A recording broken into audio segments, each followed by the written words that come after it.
Pak Dr. Saifuddin. Mudah-mudahan mereka orang-orang yang dipilih Allah SWT dan dijaga Allah SWT. Hadir juga bersama kita Bapak Ketua PTA pada masanya, Pak Syahril, Bapak Dr. Andus Syahril SHMH. Tak saya jelaskan, nanti beliau akan menjelaskan sendiri.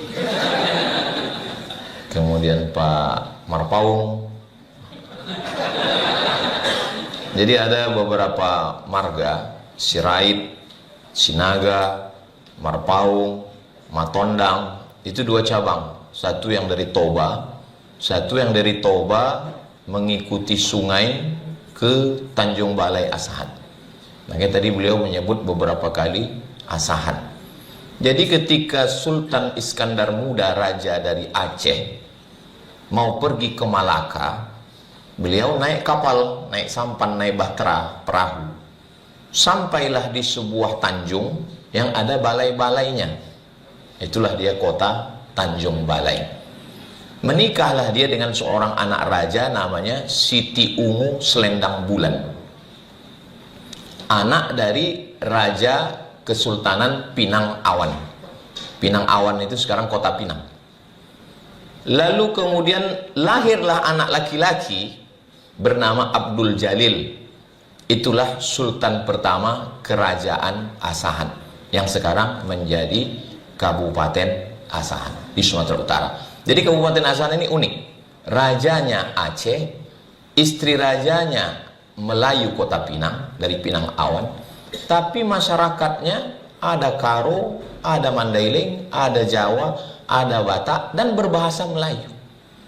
Kapak bukan sembarang kapak, kapak dipakai membelah kayu. Batak bukan sembarang Batak, Batak pun udah jadi Melayu.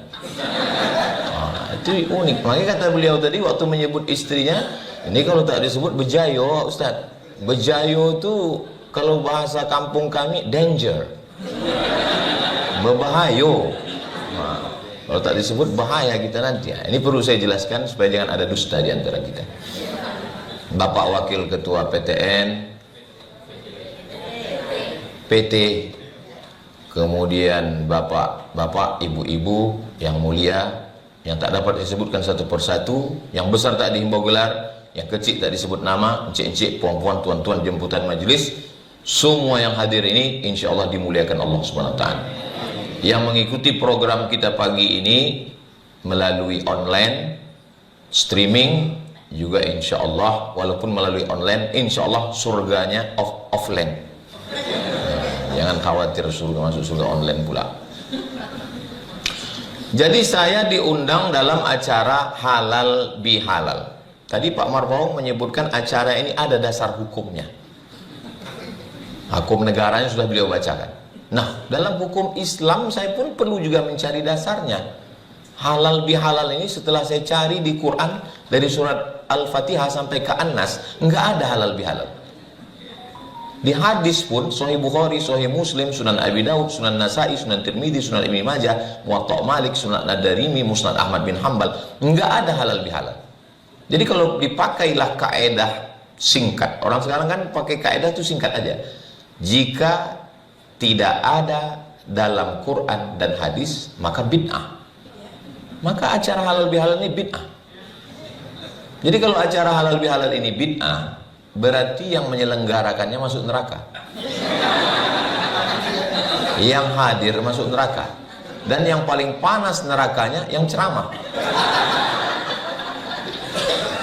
Jika tidak ada dalam Quran dan Sunnah, berarti bid'ah.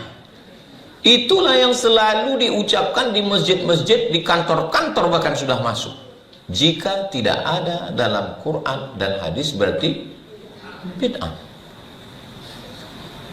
Ada seorang ulama namanya Imam Ahmad bin Hambal, meninggal tahun 241 Hijrah. Imam yang keempat. Paling tua pertama Hanafi, nomor 2 Maliki, nomor 3 Syafi'i, nomor 4 Hambali. Makamnya di Baghdad, Irak. Imam Ahmad bin Hambal punya anak namanya Abdullah. Abdullah ini ditanya, "Wahai Abdullah," "Iya." "Ayah kau Ahmad bin Hambal?" "Betul."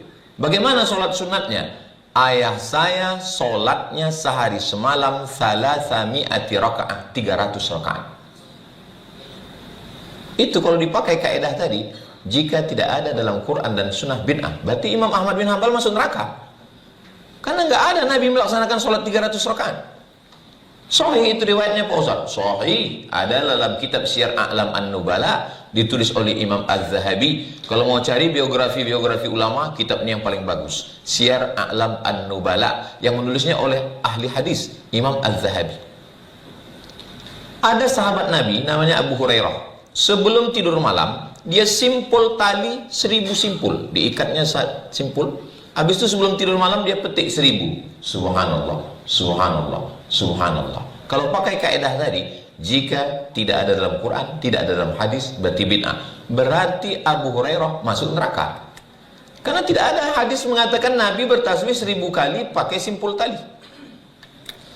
Ada ulama namanya Ibnu Taimiyah.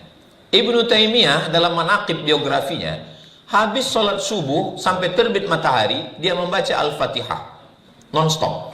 Bismillahirrahmanirrahim, alhamdulillahirabbil alamin, arrahmanirrahim, maliki yaumiddin, sampai terbit matahari.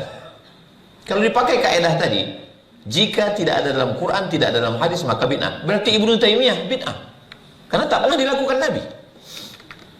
Saya pernah juga terpikir mau saya tulis buku orang-orang yang masuk neraka gara-gara kaidah ini. Banyak sekali orang masuk neraka gara-gara kaidah ini. Jadi surga itu cuma untuk dia, bininya, sama mertuanya. Begitulah luasnya surga, hanya 3 orang aja isinya. Mubazir sekali. Jadi siapalah yang menyelesaikan konflik ini? Imam Syafi'i. Kata Imam Syafi'i, walaupun perbuatan itu tidak ada dalam Quran, tidak ada dalam hadis, tapi perbuatan itu baik dan tidak bertentangan dengan Quran dan hadis, maka perbuatan itu adalah bid'atu huda. Jadi bahasa yang asli dari Imam Syafi'i bukan bid'ah hasanah, bid'atu huda. Baru datang Imam Ibnu Hajar Al-Asqalani pada abad ke-7, abad ke-8, baru dia katakan namanya bid'ah hasanah. Jadi ambil dari hadis Nabi. Hadis Nabi yang mana? Hadis Nabi yang dilanjutkan oleh Abu Bakar Siddiq. Hadis Nabinya sholat tarawih. Yang sholat tarawih Nabi 3 malam. Pada masa Umar bin Khattab dikumpulkan semua orang sholat. Imamnya Ubay bin Ka'ab, dibuat 30 malam. Sholat tarawih 30 malam tak pernah dibuat Nabi. Nabi hanya 3 malam. Makanya kalau ada orang pegawai PTA yang sholat tarawih 3 malam, itulah yang sunnah itu. Kok kenapa nggak pernah aku tengok ke masjid? Aku ini sunnah, kata dia. Setelah dibuat 30 malam, 1 malam 1 juz, imamnya Ubay bin Ka'ab menengok itu, apa kata Umar bin Khattab? Ni'matil bid'atu hadhihi, sebaik-baik bid'ah adalah ini. Maka kata Imam Syafi'i, kalau dia tidak bertentangan dengan Quran, tidak bertentangan dengan sunnah, tidak bertentangan dengan pendapat sahabat, tidak bertentangan dengan tabi'in, perbuatan itu baik, maka perbuatan itu adalah bid'atu huda, bid'atun hasanah.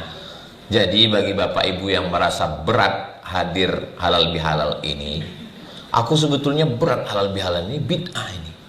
Kenapa kau hadir? Diwajibkan Pak Ketua. Maka sesungguhnya perbuatan ini tidak bid'ah dhalalah, bukan bid'ah kesesatan. Apa aja isi dari halal bihalal itu, apa isinya? Maka jangan terjebak pada kata. Karena banyak kali kata, saya di Mesir 4 tahun, nggak pernah saya dengar orang Mesir itu bilang halal bihalal. Di Maroko saya 2 tahun, nggak pernah saya dengar orang Maroko bilang halal bihalal.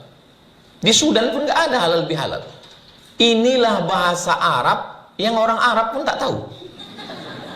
Halalun bihalal, gitu.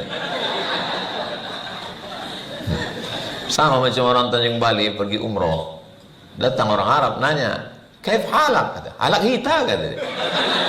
Tulu halak, kata dia. Jadi halal bihalal itu murni bahasa Indonesia yang di Arab-Arabkan. Halal. Apa arti kata halal itu? Rabbish rahli sadri wa yassirli amri wahlul. Wahlul itulah asal kata halal. Wahlul artinya lepaskanlah tali yang mengikat lidahku. Karena kalau lidah terikat, susah kita bercakap. Kenapa saya di PTA nih kalau ceramah lepas lidah saya, tak terikat lidah saya? Ya karena memang orangnya orang-orang yang berintegritas, yang bebas dari korupsi.